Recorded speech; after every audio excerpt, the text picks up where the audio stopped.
weapons. No weapons. We won't bring any weapons.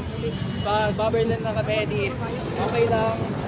Well, the tree of justice, of progress, is nourished by the blood of martyrs. And ganun talaga yun. Minsan, kailangan talaga may mga mamamatay para sa kinabukasan natin. And kung kami yun, that's fine. Because progress cannot be made without sacrifice. Sir, hanggang kailan kayo magpoprotesta? Lahat hindi mo magnanakaw. Kasi may session pa ako bukas eh. Sino mga kasama niyo dito, sir? Kami na Marcha, papunta ordinaryong Pilipino. mga tao namin. Pupunta yung mga Pilipino dito, Kasi mga iba din na sumama yun, nakita nila yung crowd, edi nag-enjoy sila at na-excite sila gusto lang sumali. They want to be part of the May revolution. gusto kayong panawagan, sir? Sa mga tao? May gusto pa kayong panawagan? The international community. Okay, wait, teka lang. The international community, the Philippine government, the Filipino people has always removed corrupt officials through peaceful protests. Hindi tayo gagaya sa Nepal, hindi tayo gagaya sa mga nangyayari sa ibang bansa. We will do this peacefully. We will get Marcos to resign peacefully, and this is just the first step.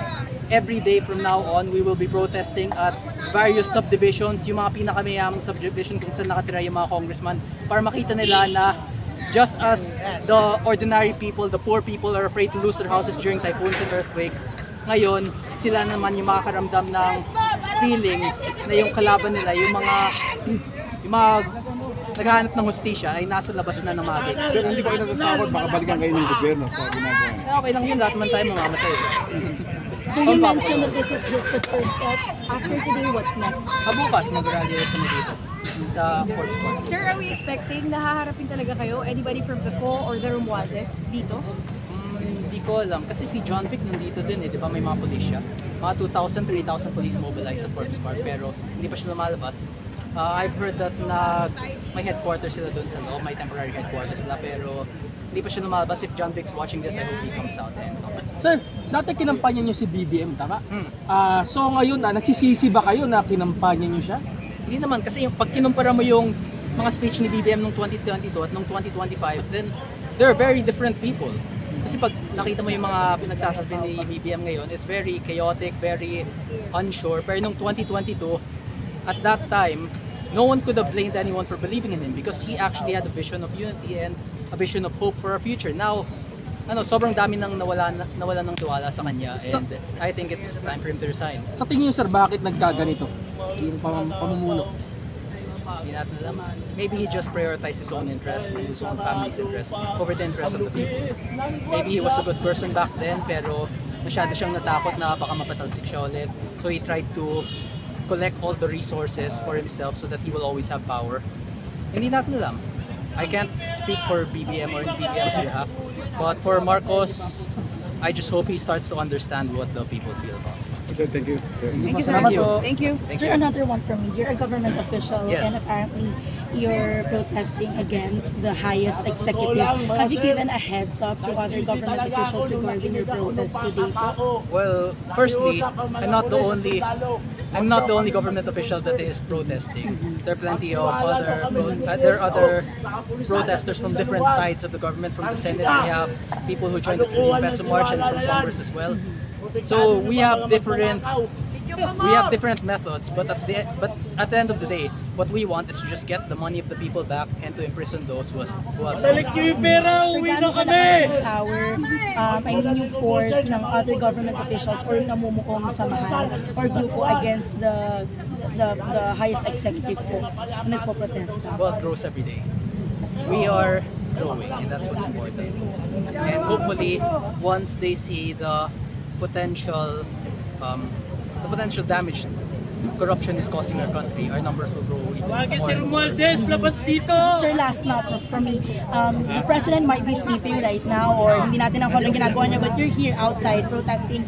Anything you want to say to him?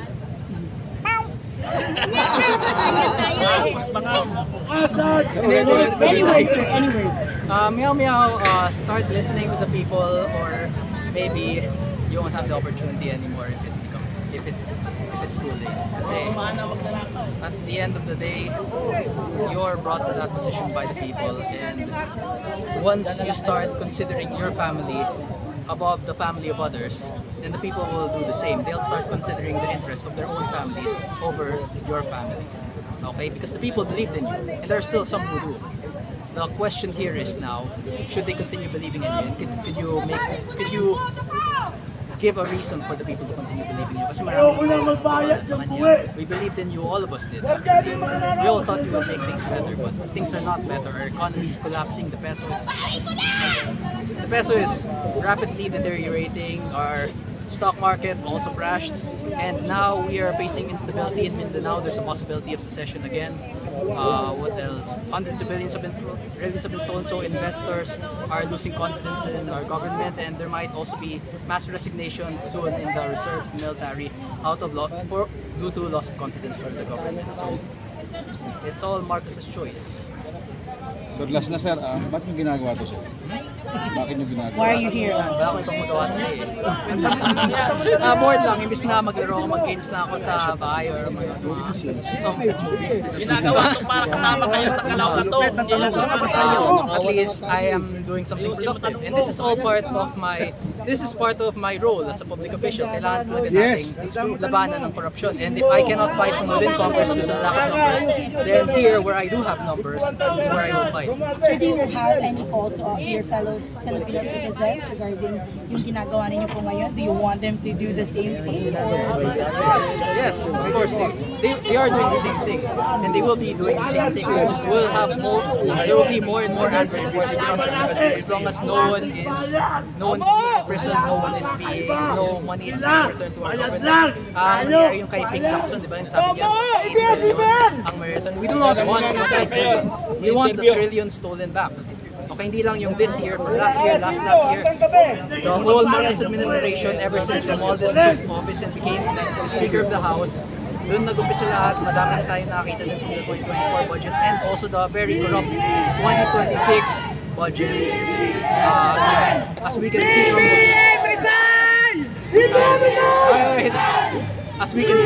the recent debates, I personally interpreted the PCO budget. Nakita natin 2.6 billion. Saan nagagamitin yan? And then, please. Wala kami tiwala sa inyo!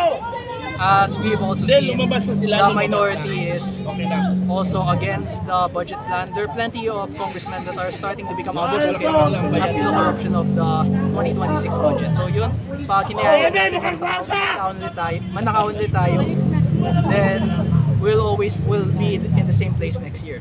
And that's what I don't want to happen. That's why gusto ko next year, nandun ako nasa bahay lang, lalaro lang, or papahinga lang, or ipag-date sa mga epochs. I just want to have a happy life, and I prefer not to be protesting next year again. So hopefully the administration starts fixing things, because for the past few months we have not seen anything. Things got worse. Thank you, sir. Thank you very much. Salamat po. Okay. Thank you, sir. Sir, yung sinabi niyo mga Baka gusto mo i-interview yung sa mga Pilipino. Surprise na kasi ang problema pag sinasabi namin, yung mga police nagre-ready na sila, so gagawin na mga surprise na bobo lang ngayon. It's a surprise para happy. Kasi hindi naman nila sinasabi pag magnanakaw sila ng pera. Hindi sila nagpapaalam. Meow! So kung gusto nila next time, kung gusto nila ng early announcement, sabihin mo na nila na magnanakaw sila at kung magkano ang nanakaw nila. Because mag-announce mo sila kung magkano at kailan sila magnanakaw para may free exchange of information kami. Kasi hindi naman namin kailangan sabihin kung anong oras kami magpo-protest. Pero sila, hindi nila sinasabi kung anong oras sila nagnanakaw. They're stealing anytime. So we're protesting anytime. Yun. Okay, thank you. Thank you, sir. Thank you, Kong. Dapat sa inyo, Pilipino ha. Kasi kung hindi, delikado ha. Kong, nasa likod mo kami, Kong Ligo. Ay, kami, sarado lahat ng liben. Neutral ha. Neutral kayo. Vibes War. Shout out sa mga buhaya sa Neutral kayo, Jimmy. Oo. Buhaya! Buhaya! Buhaya! Buhaya! Neutral kayo! Buhaya! Buhaya! Buhaya! Okay na? May questions pa kayo? Okay, good. Nabago na ako.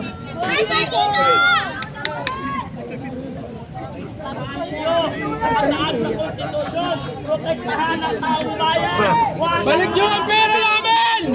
Hindi kami alis dito! Wakasanda! At kawariyan nila! Doon ang buwaya! Kabutin mo kayo!